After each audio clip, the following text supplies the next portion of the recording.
1절로 5절 말씀을 통해서 더 멋진 인생이라는 제목으로 하나님 말씀 증거하겠습니다. 성경 인물 강의 다윗 시리즈 7번째 시간입니다. 하이포니카 농법을 만들었던 노자와 시게오라고 하는 일본 사람이 있는데, 이 사람이 1985년도에 일본 츠쿠바에서 있었던 만국 과학박람회에서 참 놀라운 토마토를 이렇게 선을 보였습니다. 기존에 있는 토마토들은 줄기 하나에서 20개에서 30개 정도의 열매가 맺어진다고 합니다. 근데 이 노자 박사가 개발해서 보여줬던 토마토에는 한 줄기에 12,000개가 열린다 그래요. 이게 뭐 상상이나 됩니까? 보통은 20개, 30개인데 이 박사가 개발해낸 토마토에서는 12,000개, 똑같은 게. 더 놀라운 사실은 이게 유전자 공법으로 나온 게 아니다 하는 거예요. 유전자 공법으로 나왔으면, 좀 조작을 했으면 이게 좀 위험한 상품일 수 있다 하는데, 그게 아니라 똑같은 상품을 갖고서 했는데 12,000개가 열매가 맺었다 하는 거예요. 세계적인 센세이션을 일으켰습니다. 근데 그 박사가 했던 농법이 어떤 농법이냐면 우리가 잘 아는 수경 농법이에요. 그때부터 나온 거예요. 그러니까 태양열과 미네랄을 주입한 물로만 토마토를 키우는 거예요. 기존의 모든 농법은 토마토가 흙 속에서 자라는 겁니다. 근데 이 노자 박사가 연구를 하다 보니까 토마토 안에는 열매를 맺게 하는 무한한 가능성이 있다는 걸 발견했어요. 근데 왜 그 열매가 20개나 30개밖에 못 맺을까? 이유는 열매 맺는 데 써야 될 에너지를 땅 속에 들어가서 수분과 양분을 흡수해야 되니까, 그러려고 하면 땅을 파고 들어가야 되니까 뿌리로 에너지가 다 가도록 하는 거예요. 어마어마한 에너지. 거의 전체의 한 90% 아니 99% 이상의 에너지가 다 뿌리로 가고 열매로 가는 것이 거의 없더라 하는 것입니다. 그래서 어떻게 하면 좋을까? 이 토마토가 갖고 있는 이 어마어마한 가능성을 장애 없이 드러내려면, 장애가 뭐죠? 흙이잖아요. 흙 없이 드러내기만 하면 어마어마한 열매를 얻겠다 해서 개발한 게 수경재배법이에요. 그래서 수경재배를 통해서 흙으로 가는 에너지를 없애버리고 그냥 손쉽게 에너지를 끌어들여서, 양분을 끌어들여서 열매로 가는 에너지로 다 썼더니 20개, 30개 열렸던 토마토가 한 줄기에 12,000개. 저는 이게 좀 이렇게 말이 좀 안 맞는 것 같기도 해요. 그거 어떻게 12,000개가 다 열릴까? 따닥따닥. 근데 아무튼 12,000개가 열렸다 그럽니다. 여러분, 아주 작은 식물 하나도 그 안에 어마어마한 가능성이 있어요. 근데 문제는 그 가능성이 왜 발현되지 못할까? 장애 때문에. 우리 삶도 마찬가지예요.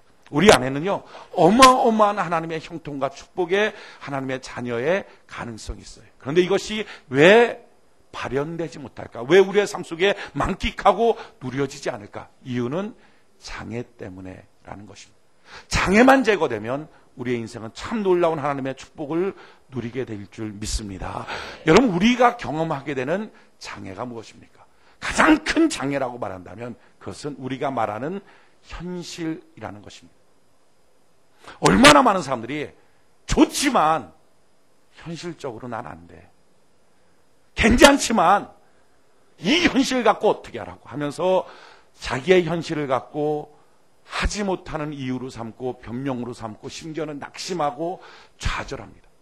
수많은 사람들은 현실이라는 것이 자기 인생을 더 나가지 못하게 만드는 장벽으로 여기고 그 안에 안주하거나 거기서 원망을 갖거나 불평을 하거나 낙심하는 도구로 자기의 현실을 사용합니다. 얼마나 많은 크리스찬들이 자기의 현실적인 이유 때문에 주의 말씀을 따르지 못하고 믿음대로 살지 못합니까? 그 모든 일에 우리의 변명거리를 현실이라고 말합니다.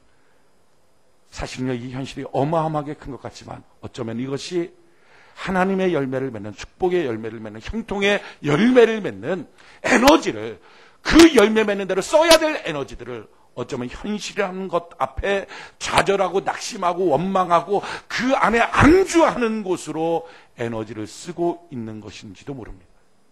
오늘 만약에 우리 안에 머릿속에 있는 현실 때문이라고 하는 것을 제거한다면 얼마나 멋진 꿈으로, 사명으로, 능력으로 하나님이 이끄시는 대로 믿음 갖고 살까? 여러분, 우리의 인생이 하나님이 이끄시는 대로만 살 수 있다면 얼마나 멋진 인생 되겠어요. 여리고성도 무너질 줄 믿습니다. 요단강도 갈라질 줄 믿습니다. 홍해도 갈라질 줄 믿습니다. 하나님이 인도하시는 대로만 내가 갈 수 있다면 우리 앞에 있는 그 어떤 것이 우리의 문제가 되겠어요. 그런데 홍해를 볼 때마다 현실적으로 못 건너, 요단을 볼 때마다 현실적으로 안 돼, 여리고성을 볼 때마다 저 큰 성과 저 큰 거민들 앞에 우리는 메뚜기처럼 보여 라고 말하고 있을 때 결국 그 모든 것들은 우리가 넘지 못할 장애가 되고 하나님 주신 어마어마한 가능성이 사장되고 만다는 거예요. 우리 머릿속에는 현실이라고 하는, 현실 때문이라고 하는 이 이유가 오늘 예배를 통해서, 말씀을 통해서 다 녹아지고 뽑혀나가고 그 위에 성령이 이끄시는 대로 역사가 나타나길 바라고, 마침내 우리의 삶 속에 하나님의 은혜의 강수가 흐르는 복이 있기를 바랍니다. 여러분, 현실이라는 것 때문에 우리가 무너뜨려버리는 게 뭐예요? 현실이라는 것 때문에 사실은요, 정말 귀한 현실 너머에서 나를 부르시는 더 멋진 인생으로 역사하시는 하나님의 역사를 잃어버리게 만드는 것이 무엇입니까? 그것이 바로 꿈이에요. 현실이라는 이유 때문에 우리는 꿈을 너무 많이 쉽게 버립니다. 그건 우리뿐만 아니라 이스라엘 백성들도 마찬가지였어요. 이스라엘 백성들에게 하나님이 이와 같이 말합니다. 시편 81편 10절로 11절에 나는 너를 애굽 땅에서 인도하여 낸 여호와 내 하나님이니 내 입을 넓게 열라 내가 채우리라 하였으나, 여러분, 입을 넓게 열라는 말이 뭡니까? 꿈을 크게 가져라. 하나님이 채워주시게 될 것이다.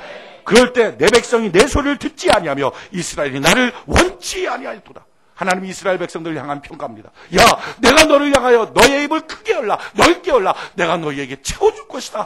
이처럼 말을 하였으나 너희는 나를 원치 아니하였고 너희는 내 말을 듣는 것을 힘들어하였구나 하는 거예요. 이스라엘 백성들 애굽 땅에 430년 종살이 할 때 하나님은 그들을 인도하십니다. 인도하실 때 그냥 인도하셨습니까? 아닙니다. 그들에게 놀라운 꿈을 줬습니다. 내가 너를 제사장 나라로 만들 거야. 왕 같은 제사장으로 만들 거야. 너에게 적과 끓이는 땅을 줄 거야. 너희는 자유의 백성, 해방된 백성, 복된 백성이 될 거야. 너희만이 나의 백성이 될 거야.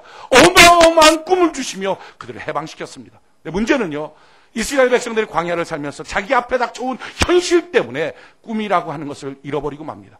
물이 없는 현실, 배고픔의 현실, 심지어는 파가 없습니다, 부추가 없습니다, 마늘이 없습니다. 이와 같은 자기 앞에 닥쳐온 현실 때문에 하나님 주신 꿈이라고 하는 것을 다 잃어버리고 말았어요. 현실이라는 것 앞에 자기는 어쩔 수 없습니다. 현실이라는 것 앞에 나는 여기서 살 수 없다, 힘들다, 돌아가자, 애굽으로 가자. 심지어 이와 같이 말합니다. 결국 그럴 때 그들의 삶은 광야에서 다 죽고 여호수아 갈렙만이 가나안 땅으로 들어갈 수 있었어요. 우리는 얼마나 많이 이 땅을 살면서 현실이라는 이유 때문에 하나님이 주신 약속의 말씀, 꿈 같은 말씀, 내게 주실 하나님의 비전들을 아무것도 아닌 것처럼 던져버리고 맙니까? 여러분, 우리에게는 꿈이 있어요. 우리는 세상을 이기는 교회를 이루는 것이에요. 할렐루야. 저는 여러분들의 인생에 세상을 이기는 교회와 같이 세상을 이기는 가정이 되고 세상을 이기는 성도가 되고 세상을 이기는 자녀로 여러분들의 자녀를 양육하는 은혜가 있기를 바랍니다.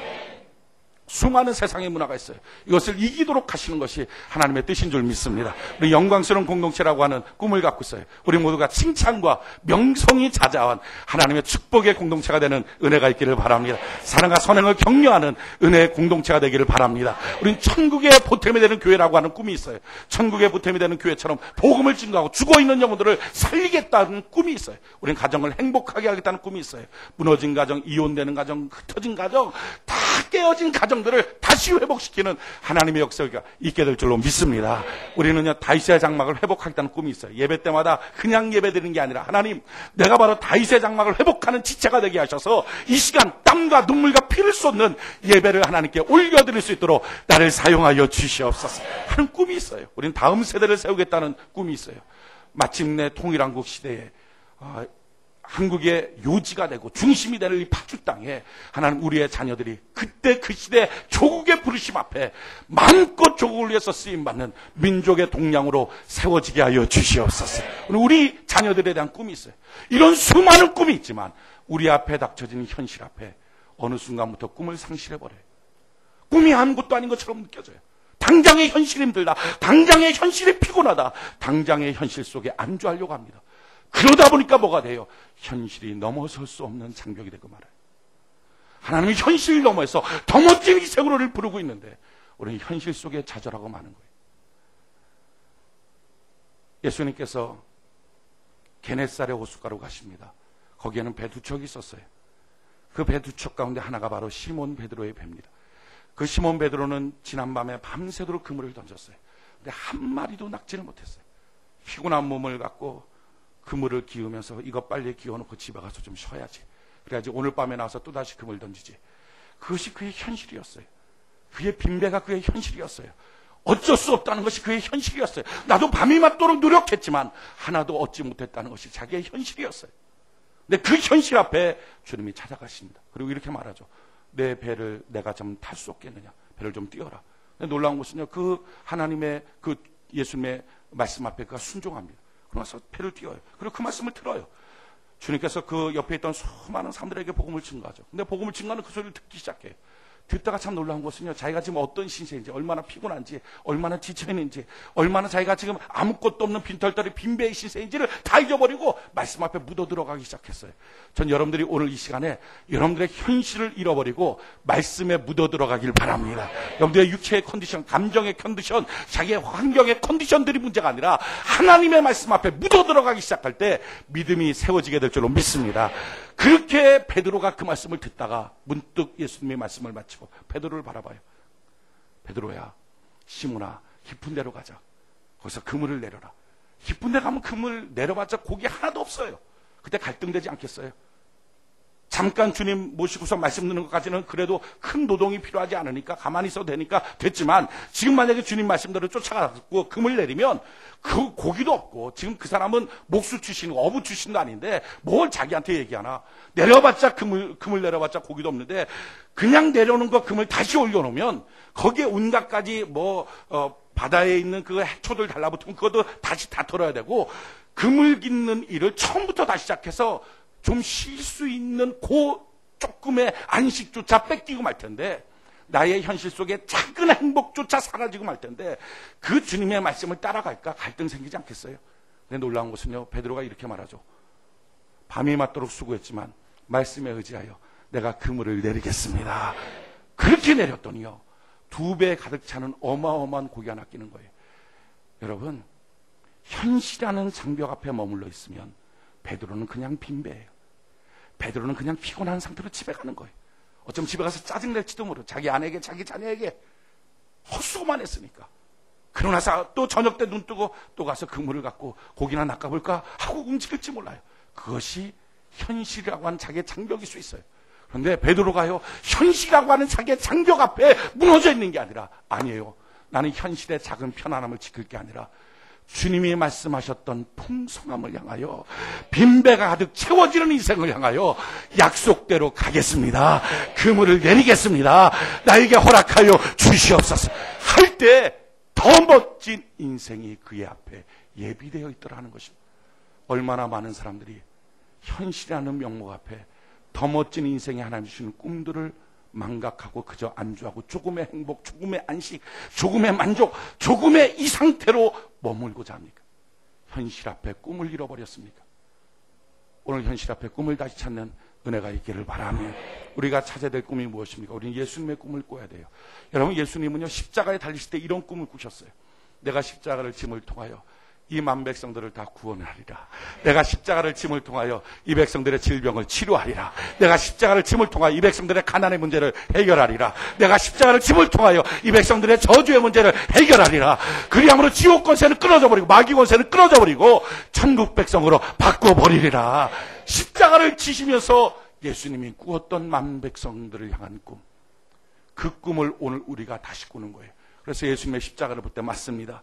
주님이 꿈꿨던 바로 그것이 내가 꿈꾸는 것이요 주의 십자가를 믿음으로 내 안에 이루어질 줄 믿습니다. 저주와 질병과 가난과 지옥 권세는 끊어져 버리고 하나님의 십자가를 통한 구원과 축복의 역사가 내게 임하게 될 줄 믿습니다 하고 예수님의 꿈에 동참하고 그 꿈을 내 가슴 속에 꾸기 시작할 때 현실이라는 이유 앞에 내 몸이 아파 할 수 없잖아 라고 하는 현실 앞에 좌절하는 게 아니라 현실 너머의 십자가를 통하여 우리에게 주시는 꿈을 바라보고 주여 그러기에 나의 이 아픈 질병이 떠나간 줄 믿습니다.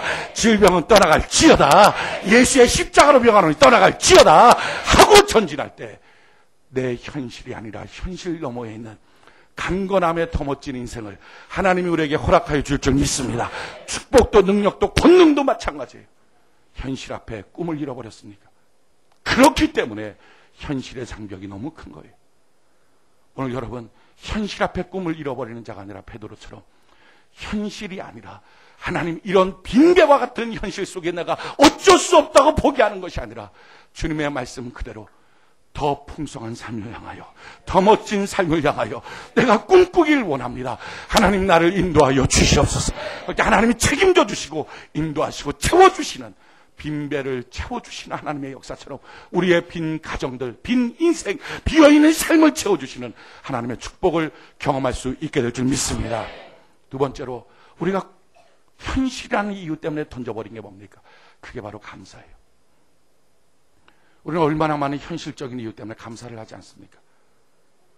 감사가 옳다는 건 알아요. 성도라면 당연히 감사해야 된다. 이것도 알고 있어요.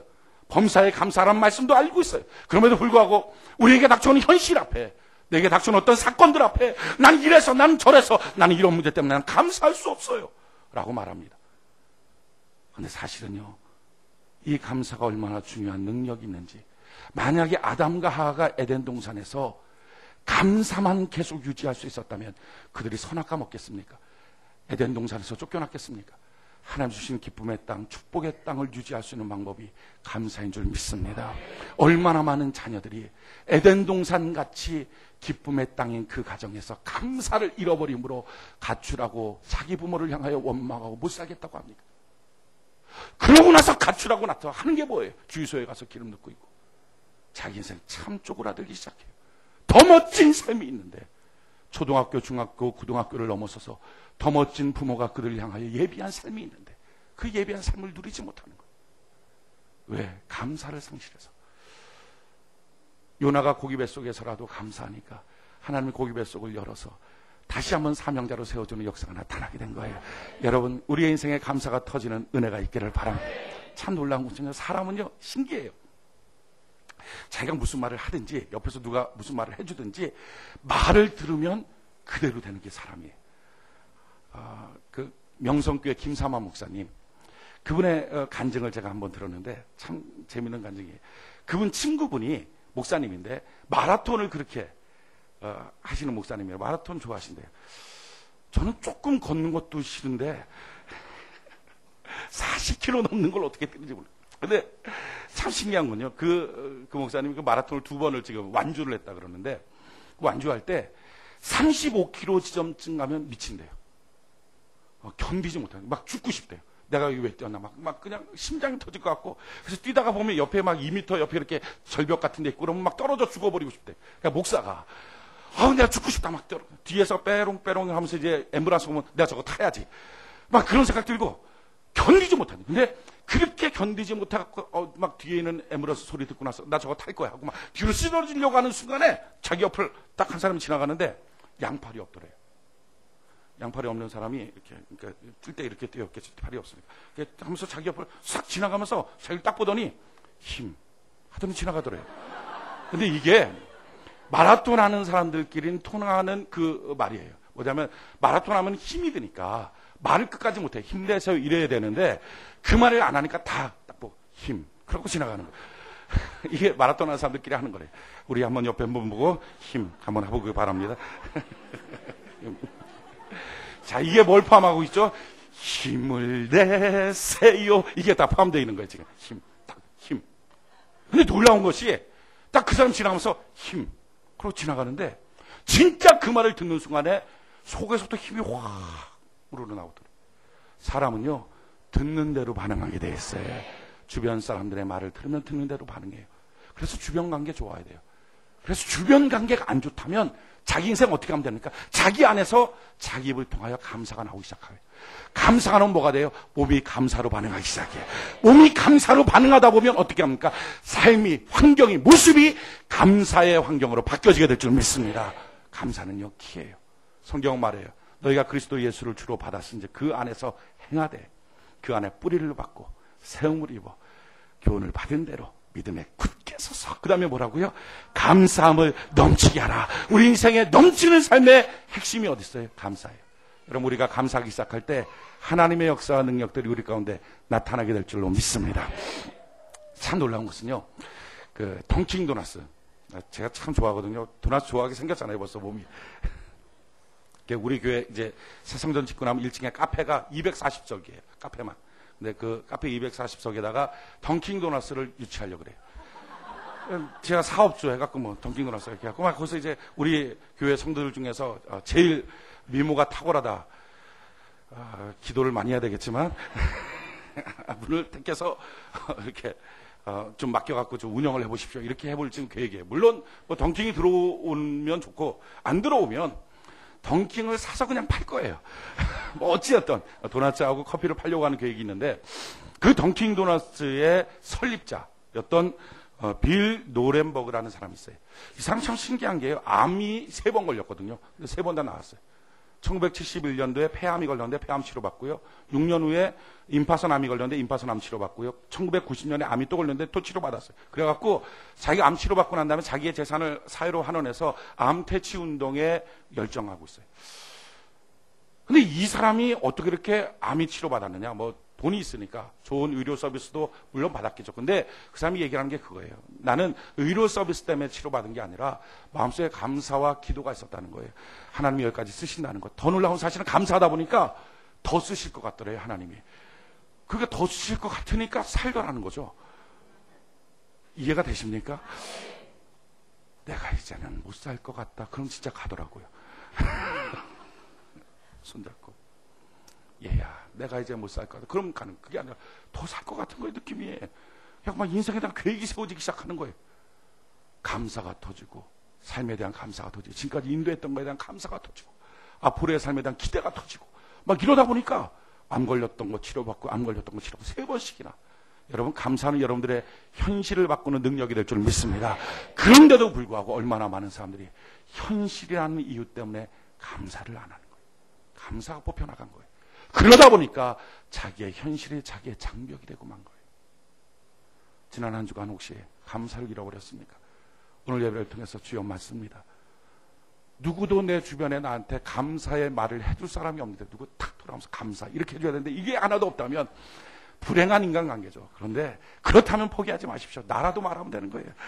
내 입에서 말하는 게 내기에 가장 가깝게 들릴 줄 믿습니다. 한번 따라할까요? 감사. 그 정도 갖고 되겠어요. 막 귀가 치렁치렁. 감사. 할렐루야. 그렇게 말할 때 벌써 감사의 기운이 쫙 올라오지 않습니까? 여러분들의 인생에 감사가 터져나오는 은혜가 될 줄로 믿습니다. 그때 그 감사가 현실의 장벽들을 뛰어넘게 만드는 거예요. 세 번째로 우리가 현실적이라는 이유 때문에 던져버린 게 뭡니까? 그게 사명이에요. 현실적이라는 이유 때문에 우리 사명을 던져버리고 생업 속에 허덕거려요. 어떤 큰 성당을 짓는 일에 그 신부님이 석공들이 일하는 것을 봤대요. 그 현장, 공사 현장에서. 석공들한테 물어본 거예요. 첫 번째 석공한테 지금 뭐하고 계십니까? 이렇게 신부님이 물어봤어요. 그랬더니 그 석공이 보면 몰라요. 돌 쪼개고 있는 거. 그렇습니까? 조금만 더 건드렸다가는 맞을 것 같으니까 옆으로 싹 피해갖고. 두 번째 석공한테 물어봤대요. 지금 뭐하고 계십니까?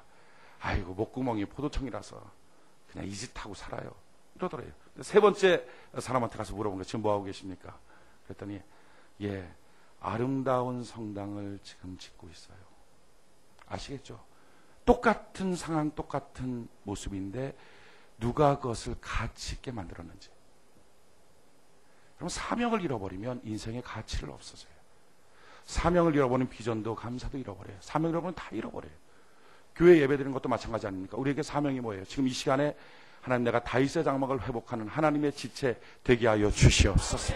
그래서 우리 한 사람 한 사람이 사명이 있잖아요. 이 예배 시간에 하나님을 향한 열정적 예배. 그래서 하나님이 그토록 받기를 원하셨던 그 예배를 드리는 바로 내가 되도록 하나님 우리 교회가 되도록 나를 사용하여 주시옵소서. 하는 마음에 불탐이 없으면 서울에서 오시는 분들 같은 경우는 거리가 멀다. 흔들리지 않겠어요. 제가 지난 금요일 날 태릉에서 좀 더 들어가는 그 불안산 쪽에 더 들어가는 천보산 기도원에 가서 집회를 했어요. 기도원 집회는 참 이상해요. 밤 무슨 11시 반서부터 붙잡아 놓고 집회를 해갖고 새벽 1시 넘어서까지 밤엔 자야지. 그죠? 여러분 밤엔 주무시고 새벽에 일어나시기 바랍니다. 밤에는요 하나님이 불 꺼놨잖아요. 전등 껐으면 자야지.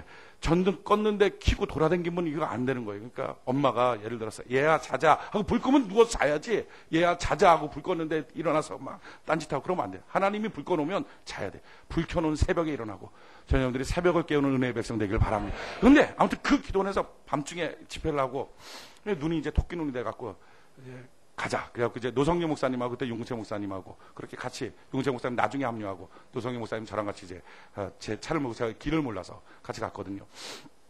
근데 오는 길에 수유동 성전을 들려보고 싶은 거예요.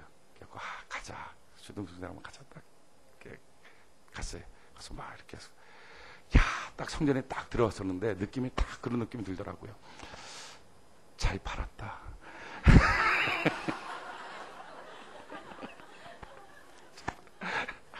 제가 너무 솔직한가요?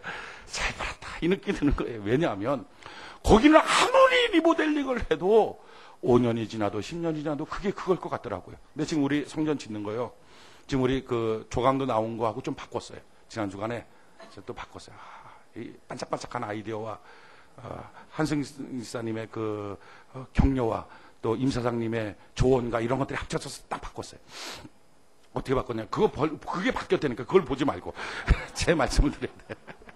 어떻게 바뀌었냐면은 지금 돌로 이렇게 사암으로 짓잖아요. 근데 거기를 중간을 뻥 하고 이제 유리로 다 통으로 하기로 했어요. 그러니까 돌이 양쪽에 있고 유리가 있고, 그리고 뒤쪽에다가 나무를 붙이고, 그리고 결정적인 것은 한쪽에 68평 되는 발코니를 만들겠어요. 2층에. 거기에 100명 정도가 차를 마실 수 있는 공간이 돼요. 상상이 안 되죠. 어떤 건지. 그러니까 예전 수성전의 본당만한 발코니가 뿔뚝 튀어나오는 거예요. 그래갖고 이제 차를 마시고, 거기서 토요일 날이나 주일 날 저녁에 한여름 밤이 되면 작은 음악회를 열려 그래요. 그래서 누구든지 신청해서 저 독창회 할게요. 또는 뭐 저 독주회 할게요. 뭐 이런 거 하면 하고 성도들 가서 같이 듣고서 또 축복해주고 격려해주고, 물론 듣다가 아니면 집으로 가야죠. 넌 노래해라. 그러고 이제 집으로 가야죠. 그런데 아무튼 뭐 듣고 뭐 그럴 수 있는 분위기. 거기서 이제 또 주일날 저녁 같은 경우는 우리 직분자들 그래서 이제 바베큐 파티를 또 열고 또 이제 교제도 하고 뭐 등등의 시간을 가지려고 그래요.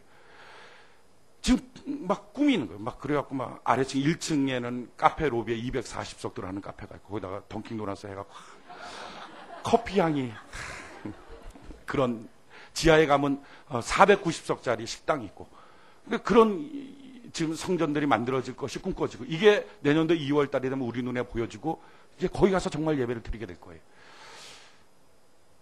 수유동 성전에 가서 어디를 내서 발코니를 만드나 뭘 좀 튀어. 잘 팔았다 생각이 들었어요. 근데 그렇게 하고 이제 집으로 돌아오는데, 이제 운전하고 이제 쭉 오는데 드는 느낌이 이런 느낌이 들더라고요. 멀더라고요. 제가 누누이 강조를 해서 말하지만 40분밖에 안 걸리는 거예요. 맞아요. 40분 걸리지만 운전하고 오는데 멀긴 멀어요. 네. 멀긴 멀어서 드는 느낌이 이거예요. 성도들이 교회를 나오면, 주일날 예배를 나오면, 그래 맞아, 좋아, 너무 좋아. 난 세종학교에 뿌리가 있는, 난 세종학교의 지체야. 막 어떤 때는 막 이사 가야지. 화주 땅 너무 좋아. 공기도 좋고, 밤에는 개구리 소리 들리고, 새벽에는 닭이 뛰어다니고. 여러분 이런 도시 봤습니까? 도시인데 닭 뛰어다니고 개구리 울고 이런 도시 없어요. 너무 공기가 좋아요. 에어컨 안 틀고 다 창문 내리고 그냥 차 몰고 다녀도 얼굴이 하나 시커매지지 않아요. 너무 좋거든요. 야, 너무 좋다 하다가도 수유동에 가면 아이고 거기까지 어떻게 가나 마음속이 흔들리고 그럴 것 같아요. 내가 봐도 멀어. 그런데 그때 그 멀다는 현실 앞에 불붙은 사명, 다윗의 장막을 세우겠습니다. 영광스러운 교회를 이루겠습니다. 세상을 이기는 교회를 이루겠습니다. 내 다음 세대를 믿음으로 세워보겠습니다라는 사명이 불타오르고 있다면 그 현실이 현실이겠어요? 도리어 현실이 은혜가 되기 시작할 거예요. 하나님, 내가 여기서부터 가는 걸 아시죠? 내 모습을 아시죠? 하나님 기억하여 주시옵소서. 그리고 하나님 앞에 꿈을 꿀 수 있겠죠. 하나님, 내가 그곳에 좋은 터전, 직장도, 사업장도 또 가정도 이루었으면 좋겠어요. 가족 전체가 이 일에 기뻐했으면 좋겠어요. 기도가 터지지 않겠어요. 그 시간이 움직이는 기도 처소가 되지 않겠어요. 근데 만약에 사명을 잃어버리고 현실이라는 것 앞에 있다면 그 사람이 몇 주나 출석하겠어요? 한 2, 3주 나오다가 여러 가지 이유, 편개, 변명되면서 못하겠다 그러지 않겠습니까? 인생은요, 더 멋진 삶으로 이끄는 방법은 사명이에요. 저는 여러분들의 사명 붙드는 은혜가 있기를 바랍니다. 사명 붙들고 살아갈 때 그의 삶의 현실이 아닌, 여러분 현실에만 산다면 답답하지 않습니까? 이것이 지금 여러분들의 평생의 삶이라면 얼마나 괴롭겠어요. 근데 하나님은요, 지금 이 삶보다 더 멋진 삶을 하나님 허락하여 주신 줄 믿습니다. 그 더 멋진 삶이 현실에 있겠어요? 아니죠. 현실 너머에 있어요. 현실에 묶여있지 않고 현실 너머를 바라볼 수 있는 믿음의 사람 되는 은혜가 있기를 바랍니다. 그러기에 꿈을 갖고, 그러기에 감사를 하고, 그러기에 사명을 붙들고 달려갈 때 하나님의 위대한 역사를 체험할 수 있어요. 오늘 한번 다윗을 보십시오. 사무엘상 23장. 사무엘상 23장 1절. 사무엘상 23장 1절 같이 한번 한 목소리 한번 읽어봅시다. 사무엘상 23장 1절 오늘 읽었던 본 말씀 같이 한 목소리 시작.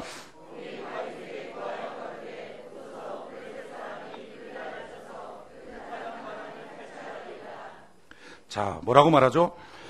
어떤 사람이 다윗에게 말하는 거예요. 그일라를 쳐서, 블레셋 사람들 그일라를 쳐서 그 타작마당이 탈취합니다.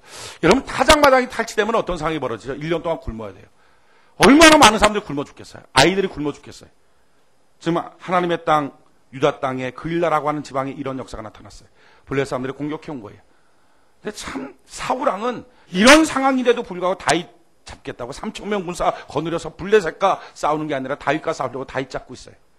자, 이런 처지에 누군가 그 소식을 들려줍니다. 그때 다윗이 갖고 있는 현실이 뭡니까? 다윗은 도망자예요.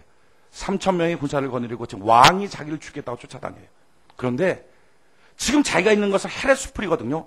유다 땅에 변경이 있어요. 근데 그일라는요, 유다 땅 정중심에 있어요. 왕궁 옆에 있는 거예요. 자, 여기가 지금 탈취됐다면 그거 어떡하냐? 그거 내가 어떻게 하겠느냐? 군사 몰고 들어갔다면 그럼 단번에 나는 사울왕한테 잡혀 죽을 텐데 내가 어떻게 들어갈 수 있느냐? 난 현실적으로 안 돼. 난 불가능해. 라고 충분히 말할 수 있는 그의 현실이 있었어요. 그가 변명할 수 있는, 그 소식 들은 이를 무시해버릴 수 있는 그런 현실이 있었어요. 근데 이 현실을 그는 어떡합니까? 의도적으로 깨트려버려요. 현실보다는 꿈을 잡아요. 내가 이스라엘을 구원하는 꿈을 꾼다. 하나님 나에게 왕으로 기름 부어주셨는데, 주여 왕으로 기름 부어준 내가 이 소식을 들었는데 어떻게 내 백성들을 버릴 수 있습니까? 내가 현실이 아니라 사명과 역할을 붙들고 살겠습니다. 하나님 나를 도와 주시옵소서 하고 그 소식을 들을 때 누군가 하겠지, 사울왕이 하겠지 하는 게 아니라 그 소식을 들을 때 자기 마음속에 자기가 하고 싶은 거예요. 자원하는 거예요. 자기 마음속에 그 일을 하고 싶은 감사의 마음이 생기는 거예요. 그렇게 뛰쳐나가요. 그랬더니 결국 어떻게 됩니까? 5절 같이 한번 한 목소리 한번 읽어볼까요? 5절 같이 한 목소리 시작.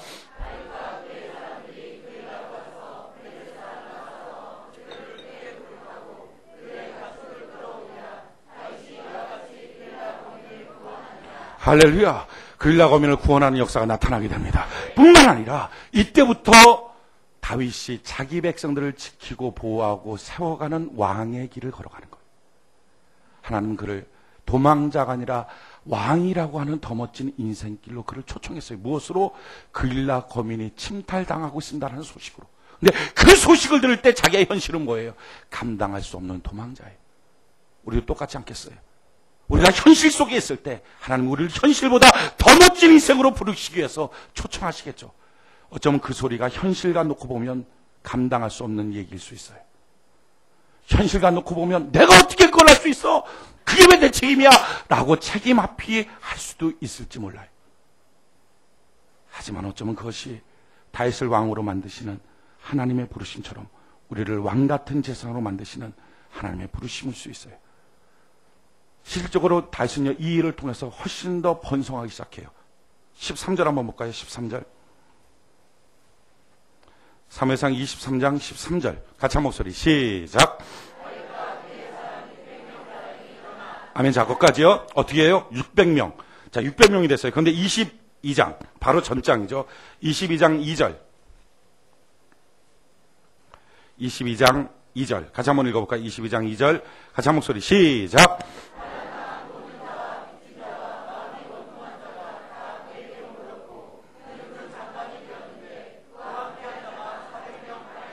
자, 그렇죠. 원래는 몇 명이었어요? 400명이 모였어요. 그런데 그일라를 구원하고 난 다음에 200명이 더 모였어요. 그러니까 그일라 지방에 있는 사람들이 온 거죠. 그 젊은이들이 온 거예요. 맞다. 저 사람이 바로 왕이구나. 저 사람 도망자가 아니야. 진짜 왕이야. 난 저를 따를 거야. 점점 다윗은요, 승하여지기 시작했어요.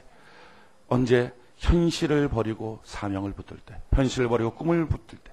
여러분, 현실은요, 우리의 에너지를 빨아먹는 장애와 같아요. 대단한 것 같지만 사실은 아니에요. 한번 물어봅시다. 그냥 현실대로 살 것입니까? 답답해 못 살죠. 지금 그 가정 현실에 살 거예요. 지금 그 사회 현실에 살 거예요. 그 지금 월급의 그 모습에 살 거예요. 지금 그 사업장의 그 현실에 살 겁니까? 누구도 그 일에 대해서 그렇게 살겠다고 말하지 않아요. 더 나은 삶을 원해요. 더 나은 삶을 살려면 현실 이상을 가야죠. 현실보다 더 멋진 인생으로 가야죠. 근데 문제는 더 나은 삶을 원하면서도 다 뭐라고 핑계댑니까? 현실적으로 어쩔 수 없어요 라고 말해요. 그러니까 20개, 30개 맺는 토마토로 되는 거예요. 우리의 성공과 성장과 축복의 장애가 되는 현실이라고 하는 이 생각, 이거를 말씀으로 녹여버리고 끊어버리고, 하나님, 현실이 아니라 내가 현실보다 사명을 붙드는 사람, 현실보다 감사를 붙드는 사람, 현실보다 하나님 꿈을 붙드는 사람으로 살게 하여 주시옵소서 하고 믿음 갖고 나갈 때 하나님이 그의 인생길을 다윗처럼 담대하게 바꾸어 주시는 거예요. 자, 그렇다면 어떻게 현실보다 꿈을, 현실보다 감사를, 현실보다 사명을 택하며 살 수 있을까? 사실 이게 만만치가 않아요. 우리가 늘상 듣잖아요. 소년이여 꿈을 가져라. 뭐 꿈꿔야 된다. 꿈이 있으면 복되다. 뭐 꿈 있는 자가 뭐 흥황한다. 다 얘기 알아요. 알지만 잘 안 돼요. 그만큼 현실의 장벽이 커요. 우리가 오늘 말씀 듣고 맞아, 그렇다, 꿈꿔야지, 꿈을 갖고 야지, 사명 갖고 야지 하다가도 또 예배 끝나고 나서 조금 있다 보면 자기 앞에 닥쳐온 현실 앞에 알지 못하는 분노가 터져나고 원망이 터져나고 좌절하고 낙심하고 어쩔 수 없다는 핑계와 변명을 대기가 일수예요. 그만큼 현실의 장벽이 우리는 큽니다. 다윗에게는 안 그랬겠어요? 다윗은 도망자의 시대인데 더 그랬을 거 아니에요. 그럼에도 불구하고 다윗은 현실을 깨고 소망과 꿈과 사명을 붙잡았어요. 왜 그럴 수 있었을까? 그 원리를 안다면 우리도 현실이라고 하는 장애를 깨버리고 더 멋진 하나님이 주시는 꿈과 비전과 사명과 감사를 택하여 더 멋진 인생으로 나갈 수 있을 거예요. 그가 했던 게 뭡니까? 오늘 성경 본문을 통해서 그는 딱 한 가지의 원리를 우리에게 가르쳐줘요. 그게 바로 기도였어요. 성경 한번 볼까요? 1절, 2절. 사무엘상 23장. 사무엘상 23장 1절, 2절, 1절, 2절. 같이 한 목소리 한번 읽어봅시다. 시작.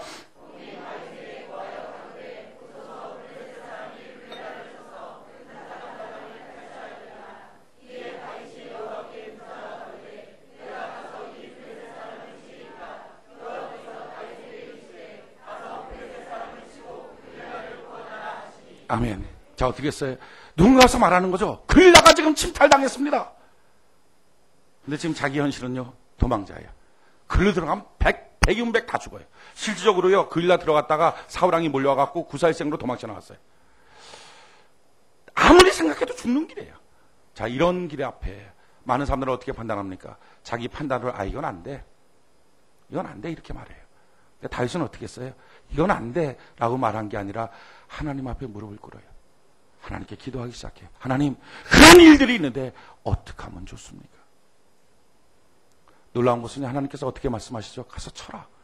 그래요, 맞아요.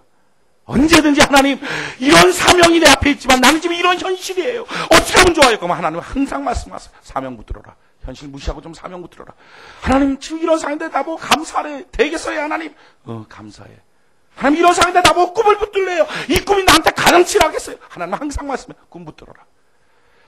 참 사람들이, 성도들이요, 어떤 때 보면 굉장히 영악해요. 그걸 알더라고요. 응답을 미리 기도도 안 해보고 알아요. 그래서 어떤 사람들이 이렇게 말해요. 왜 기도 안 하시냐고. 기도하면 될 텐데. 그럼 꼭 이렇게 말하는 사람 있어요. 기도하면 뻔히 하나님이 그거 하라 그럴 텐데요, 뭐. 그래서 기도 안 해요. 뻔히 하라 그런다고. 할 게 뻔하니까 기도 안 해요. 내 감정에 그걸 용납을 못하니까 난 기도 안 하겠다고. 맞아요. 기도하면 백이문백 사명 붙잡자고. 백이문백 감사라고 꿈을 붙잡으라고 그럽니다. 왜 그런지 아세요? 우리에게 주신 사명이 뭐예요? 우리에게 주신 역할이 뭐예요? 성경은 이와 같이 말해요. 디모데전서 1장 12절에 나를 능하게 하신 그리스도 예수 우리 주께 내가 감사함은 나를 충성되이 여겨 내게 직분을 맡기심이. 직분이 뭡니까? 교회 안의 직분이라는 것은 교회 안에서 내가 일하는 역할이에요. 그러니까 이 직분이라는 말은 역할로 바꿀 수 있어요. 우리 가정 안에 역할이 있어요. 어떤 사람 부모, 어머니, 아버지, 어떤 사람 자녀. 회사 안에서의 역할이 있죠. 교회 안에서의 목사, 장로, 집사, 권사, 셀장 등등의 역할이 있겠죠. 이 역할을 하나님 맡겨주셨어요. 왜 맡겨주셨어요? 성경 말에 나를 충성되이 여겨서. 뭐라고요? 나를 믿어줘서. 그래서 하나님 뭐라고 말씀합니까? 나를 능하게 하여 주신다는 것입니다. 내가 이런 현실에 빠져있는 걸 알아요. 이런 현실 속에 참 힘들어하는 걸 알아요. 그럼에도 불구하고 하나님은 나에게 이런 역할을 줬다고. 어머니의 역할, 아버지의 역할을 줬다고요. 아내의 역할, 남편의 역할을 줬다고요. 그거 포기하지 말라는 거죠. 일어나고 끝나버리지 말라는 거예요. 이미 하신 분들은 어떡하겠어요? 그냥 한 상태로 주님 앞에 그냥 잘 살아가시기 바랍니다. 그러나 안 했는데 할까 말까를 일주일에 15번 고민하는 분들 잘 귀담아 들으십시오. 역할 줬잖아요. 역할 줬을 때 우리는 현실이 있어요. 이런 남편하고 내가 어떻게 살아요? 내가 이런 아내랑 어떻게 살아요? 내가 이런 부모와 같이 어떻게 집에 살겠어요? 난 못 살겠어요. 충분히 자기 앞에 그런 현실에 대한 자기의 견해가 있을 수 있겠죠. 근데 그때 하나님이 하시는 말씀이 뭐예요? 너를 역할 맡겨줬을 때는 너를 충성되게 여겨서. 무슨 말이죠? 널 믿어줬어. 너가 그 현실 속에 포기하는 자가 아니라 현실을 이길 거라고 믿어줘서, 그 역할을 감당할 거라고 믿어줘서, 그 직분을 감당할 거라고 믿어줘서 내가 너를 맡겨준 거야. 그리고 너는 내게 기도해봐. 내가 너를 능하게 만들어 주게 될 거야. 하나님 말씀하시는 거예요. 교회 직분도 마찬가지 아닙니까? 내가 이런 처지에서 어떻게 내가 봉사하겠어요? 아니죠. 하나님이 나한테 그런 직분을 맡겨주실 때는 무슨 말씀이 있어요? 내가 너를 믿어줘서. 그럼 내가 너를 능하게 해줄 거야. 그런데 그런 원리가 있음에도 불구하고 얼마나 많은 사람들이 스스로 자기 판단으로 포기해버리고 말아요. 포기하고 현실 앞에 지고 마니까 현실 앞에 20개, 30개 맺는 열매 맺는 삶이 되고 마는 거예요. 많이 1000개의 열매를 맺을 수 있는 인생임에도 불구하고, 더 멋진 삶이 있음에도 불구하고, 더 멋진 신앙생활이 내 앞에 놓여져 있음에도 불구하고 너무 작은 것들 앞에 무너져 있는 인생을 사는 거예요. 다시요 기도했어요. 전 여러분들이 스스로 판단하지 말고 기도하는 백성 되기를 바랍니다. 그래요. 기도하면 응답은 뻔해요. 다 하라는 거예요. 그래, 너 힘들겠구나, 쉬어라. 이런 거 없어요. 어떤 사람이 이렇게 말하는 사람이 있었어요. 전에 하나님, 목사님, 하나님께서 저한테 기도를 쉬고 편안한 삶을 살라고 하나님 말씀하십니다. 평생의 성경에 중보기도 쉬고 편하게 살라. 이게 편한 겁니까? 말도 안 되는 거지. 그런 거 하나님 이름 붙여놓지 말. 그런 거 응답 없어요. 자기 욕심일 뿐이죠. 여러분, 하나님 항상 하라 그래요. 근데 왜 하라 그럽니까? 현실 앞에 지지 말라고. 더 멋진 인생이 있다고, 더 멋진 영광의 삶이 있다고, 하나님이 도와주시겠다고, 그렇게 할 거를 믿어주고 날 시켰다고. 다시는 기도했어요. 기도했더니 하나님 그렇게 응답하시죠. 당연하지 않겠어요? 응답한 걸 갖고 주변 사람들한테 얘기하는 거예요. 하나님 응답하셨어. 우리 가서 거기서 치면 돼. 우리가 이길 거야. 근데 주변 사람들이, 와, 너 기도 열심히 했구나. 너 응답받았구나. 됐다. 안 그러죠. 우리는요, 기도에 대한 착각이 있어요. 내가 기도해서 응답받고 나면 주변 사람들이 다 나를 칭찬해 주고, 길이 쫙 열려지고, 시온의 대로가 활짝 열려지고, 아무 문제 없이 하나님 쭉 열어가게 할 거다. 이런 착각이 있어요. 안 그래요. 왜 그런지 아십니까? 다 같이 기도했으면 그렇지만 나 혼자 기도했으니까 옆에는 기도 하나도 안 했잖아요. 기도 하나도 안 한 사람은 다 현실 속에 매여 있다는 거예요. 현실 속에 매여 있으니 나한테 조언하는 모든 것이 현실적인 얘기죠. 여러분, 현실적인 얘기가 맞는 얘기입니까? 그게 맞는 얘기라면 그 사람은 평생 그 현실 속에 살아야 됩니다. 아니에요. 더 멋진 인생이 있어요. 여러분, 우리가 기도하고 나면 현실이 아니라 더 멋진 인생을 하나님 보여주시는 거예요.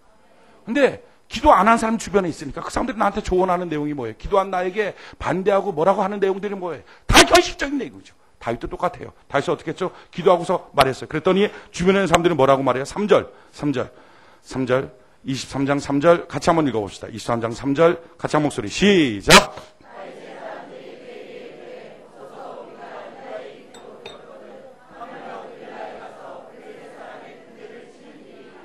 말도 안 되는 얘기 하지 말라 이거죠. 무슨 응답이야, 응답은. 우리 다 죽으려고. 주변 사람들이 지금 이렇게 말하는 거예요. 자, 그럴 때 여러분들 반응이 어떻습니까? 예를 들어서 여러분들이, 파주로 이사 오는 거, 기도했더니 하나님이 응답 줘. 그거 기도해 보세요. 그럼 100% 오라 그래요. 기도를 안 해서 그렇지 스스로. 기도하면 100%라 그래. 하나님은요 현실 상황 이거 아니에요. 하라는 널 믿어준다는 거예요. 그리고 하나님이 도와주시겠다는 거예요. 직장 놓고 기도해 보십시오. 그러면 하나님 100% 열어준다. 뭐 학교 다 마찬가지예요. 하나님은요 기도할 때 응답할 때 넌 안 돼. 넌 원래 안 되는 놈이야. 이렇게 얘기한 적 한 번도 없어요.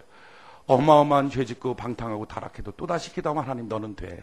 너는 내 사랑하는 내 아들이야. 그게 하나님이세요. 그러니까 지금 다윗은요 싸움은 이긴다. 주변 사람들이 택도 없는 얘기하지 마라. 자, 그럴 때 어떻게 반응합니까? 많은 사람들이 아주 네 싸우는 것 하나님께 나 응답받았어. 됐어. 그래서 얘기하면 꼭 될 것 같아. 막 남편한테 얘기하고 주변 사람한테 얘기하면 다 돼. 얘기를 딱 하는 거죠. 그럼 뭐라고 말해요? 정신 차려. 여기서 거기가 여기가 어딘데 지금. 회사는 어떻게 하고 뭐 애들 학교는 어떻게. 애들 학교는 여기가 더 좋아요. 애들 학교는 여기가 훨씬 좋아요. 저희 딸이 청석초등학교 다니는데 욕하는 소리를 한 번도 못 들었대. 아이들끼리 서로. 백운 초등학교는 한 번은 저희 집 딸이 들어와서 깜짝 놀라면서 집에서 너무 이상한 일이 있었다고. 이게 무슨 일이냐. 학교 선생님이 5분 동안 하고 싶은 욕 다 하라고. 그랬더니 애들이 막 그렇게 욕을 하더래요. 아, 그게 스트레스 풀어주는 겁니까? 교육과정이 있습니까? 그런 거? 없죠. 근데 그 선생님은 그거 시켰다니, 그런 거. 그 임시 선생님, 잠깐 오신 임시 선생님, 그거 시켰대. 임시였길래 다행이에요. 근데 여기 한 번도. 참 놀라운 것은 전 서울에 살 때 모르는 아이들이 다니면서 아니, 아는 아이들도 마찬가지고. 우리 교회 애들도 나한테 인사를 잘 안 해. 그래갖고 내가 불러서 인사해라. 내가 목사다. 그렇게 하고 다니는데. 여기 제가 그 구단지에 살거든요. 그 대원효성 아파트. 근데 길 다니면은 모르는 애들 다 인사해. 엘리베이터에서 이렇게 좀 기다려주잖아요. 그럼 꼭 들어와서 감사합니다. 인사하고. 여러분, 인사하는 것 하나만 갖고서도 이미 예의범절이 있는 거예요. 예의범절이. 얼마나 아이들 학교 공부는 여기가 훨씬 더 나아요. 제가 보니까 훨씬 더 나아요. 그러니까 교육 때문에 빨리빨리 와야 돼. 기도하면 오라 그래요, 하나님이. 자, 그런데 기도했는데도 하나님이 오라고 하지 않습니다. 이런 얘기는 한 번도 없어요. 기도를 자기가 안 해서 그래요. 자기가 현실, 처지, 환경 속에 안 해서. 자, 하나님 앞에 갑니다. 그럼 주변에 얘기하면 되겠어요? 안 되겠지. 뭐 택도 없다, 뭐 막 얘기를 할 거예요. 그럼 뭐 두 가지 중에 한 가지죠. 한 가지는 아닌가 봐요. 기도했는데 마음속에 제 마음에는 가고 싶은데요. 주변에 너무 반대해요. 이렇게 현실 앞에 변명과 낙심의 요소가 될 수 있죠. 또 한 가지가 뭘까요? 고집부리겠죠. 화내면서 이 믿음도 없는 것들. 너희들이 내 뜻을 어떻게 알아? 뭐 참새가 봉황의 뜻을 어떻게 알아? 나는 갈라. 뭐 외치는 거야. 무조건 선포하고 난 간다. 뭐 넌 여기서 살아라. 나 혼자 갈 거다. 그냥 뭐 그러면 부부가 헤어지면 헤어지는 게 대수냐? 난 무조건 간다. 완전히 그렇게 하고 다니니까 무슨 오정태 목사가 가정 파탄자도 아니고 아니에요. 하나님께서 주시는 새로운 멋진 세계, 더 멋진 인생은요 그렇게 열려지지 않아요. 현실 앞에 낙심으로도 아니고 자기 혼자 고집 부리는 인생으로도 열려지지 않아요. 그럼 그런 현실 앞에 지금 자기가 말했어요. 다윗이 말하고 있어요. 그랬더니 주변에서 대주당 얘기, 말도 안 되는 얘기 하지 마. 그럴 때 다윗이 또 어떡합니까? 그가 택한 게 또 한 번의 기도예요. 우리 4절 같이 한번 봅시다. 4절 같이 한 목소리. 4절 같이 한 목소리 시작.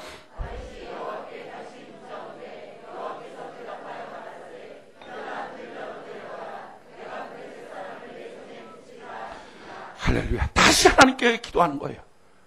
여러분, 이것을 하나님이 믿음 없는 행위라고 말하지 않았어요. 야, 너는 한번 물어봐고 내가 응답했으면 됐지. 뭘 또 물어봐. 안 그랬어요. 지금 하나님께 기도하는 거예요. 하나님이 내게 응답해 주셨잖아요. 그런데 주변 사람들이 다 이래요. 다 힘들대요. 하나님 어떻게 하면 좋아요? 하고 하나님께 무릎 꿇고 기도하는 거예요. 그 사람들을 향해서 너희들 믿음 없는 것들 내 속 모른다고 핑계치지도 않았어요.